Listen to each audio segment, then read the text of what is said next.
one and only boxing guru, aka Wilder Hater, for Under the Microscope. In this episode, we're going to focus in on the Mandingo Warrior, the return against Marcos Hernandez. James Kirkland was a ferocious fighter, a miniature Mike Tyson back in his prime heyday. But James Kirkland have a lot of issues lately in and outside the ring that stunted his career. So hopefully James has one more hurrah before the sun sets. And he's fighting Marcos Hernandez. This is an intriguing fight because Marcos Hernandez is very tall Mexican, I think, with only 3 knockouts. But don't be surprised about Marcos' power. Because at this stage of James Kirkland's career at 35 and being a brawler inside fighter that doesn't use that much head movement, bob and weave like Mike Tyson used to do, it's going to be very difficult to sustain that energy and that pace that you need as a brawler to beat somebody like this. So I'm going to see Marcos staying on the outside, countering James as he comes in. And as the fight wears on, James might end up getting stopped later in the fight because I just believe at age, the inactivity of 4 years being out of the ring, coming back fighting mediocre fighters. So that's going to be very telling. But I'm rooting for James. I'm hoping he has one more last hurrah because James' career has never took off like it was supposed to. James was a star, up-and-coming rising fighter at the time. He had a legendary female trainer in his corner, Ann Wolf.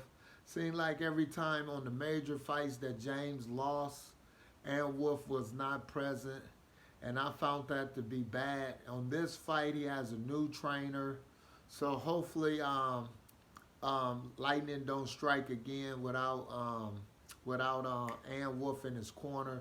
So it's definitely going to be major to see how this fight plays out. But I just believe Father Times catches up with everybody. And at 35, being a brawler, inside fighter, you just got to use so much energy. But I'm still rooting for James. Hopefully I'm wrong on this prediction. But usually I'm right.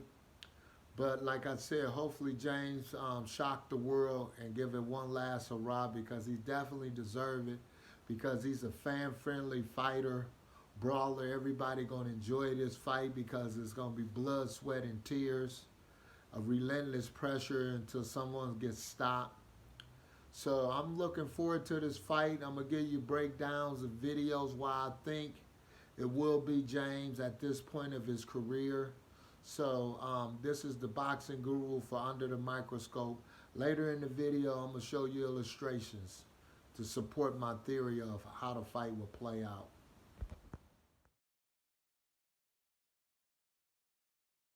Here's James' fight brought to us by Dave's Entertainment, the footage of James Kirkland versus Jason Phipps. If you look closely, James has that brawler style. He likes to come forward. He don't move his head like Mike Tyson, so that's going to play a part against Marco Hernandez because Marco can stay on the outside because he's the taller fighter. See, if you look closely, Jason Phipps hit him with a jab, a counter check hook, right hand. Jason is staying on the outside. The Mandingo Warrior just swinging widely, looping shots, very exposed with his guards, hands down, just coming in forward, trying to just manhandle him and just maul him with pure strength. But against Marcos Hernandez, it's going to be very difficult because Marcos can fight on the inside or the outside. And Marcos used uppercuts and body shots pretty good. So the Mandingo Warrior going to definitely have to use the Mike Tyson slip and move if he want to be victorious in his match against Marcos Hernandez. But at this age of James Kirkland's career, is going to be very difficult because he just like to fight on the inside. And I don't think Marco going to allow him to do that without taking a bunch of punishment from Marcos. So it's definitely going to be Very triumphant for James to do this. Even though he got a knockdown against Jason Phillips, not Phillips, Phipps, it's very difficult against Marco because Marco is a better fighter, been fighting quality fighters. So James definitely gonna have to improve on this if he want to be victorious on March 14th at this stage of his career. Here's footage brought to us by PBC Boxing. Marcos Hernandez against Jason Rosario. If you look very closely at this fight, Jason Rosario is the unified champ. Marcos, even though he lost his fight, he put on a good performance in this. If you look carefully, Marcos is able to fight on the outside. Look at the space he's keeping. He's countering. Now he's on the back foot. This is going to be very important against the Mandingo Warrior because the Mandingo Warrior is a brawler. So as the Mandingo Warrior comes in, Marcos is going to get on the back foot and use his jab, touch him up a few times, make him pay for coming in. And then once James get in close like what Jason Rosario is, see, Marcos can hold his own. If you look closely, he can fight on the inside. And he's slipping and countering, but James is a little shorter, so James is going to be digging to his body. So that's where Marco's going to be jabbing, pivoting around like this, landing good shot, holding his own. You see looking pretty good on the back foot, the jab, even though it's not a lot of power, but scoring punches. And against James Kirkland at 35, it's just going to add up more than Jason Rosario because Jason Rosario is more durable and younger at this point of his career. So look at Marcos. He doesn't look worried about a big guy in there throwing punches.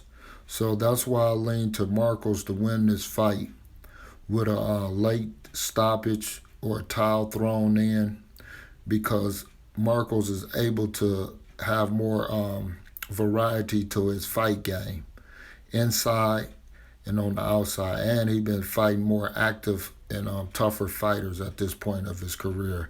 James coming off a 4-year layoff, fighting a few tune-ups, and he got this major fight on Fox Sports 1. So I thought they just brought him in just for his namesake, the Mandingo Warrior, but I'm hoping the Mandingo Warrior, because he deserves it, can pull a miracle off. But I see Marcos Hernandez winning this fight. Because look, Marco is not worried. He's not moving. He don't look under distress or anything by Jason Rosario. And Jason Rosario stopped Julian J-Rock Williams about a month or two ago. So that shows a lot about Marcos Hernandez's durable chin. So I'm looking for Marcos Hernandez coming out party with 3 knockouts to have 4 knockouts when this fight is over with. Subscribe to me if you want more of the Boxing Guru Show.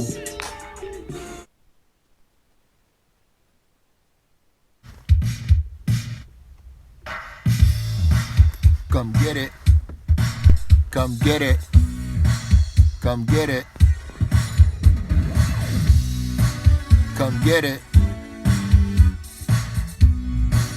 Come get it. Come get it.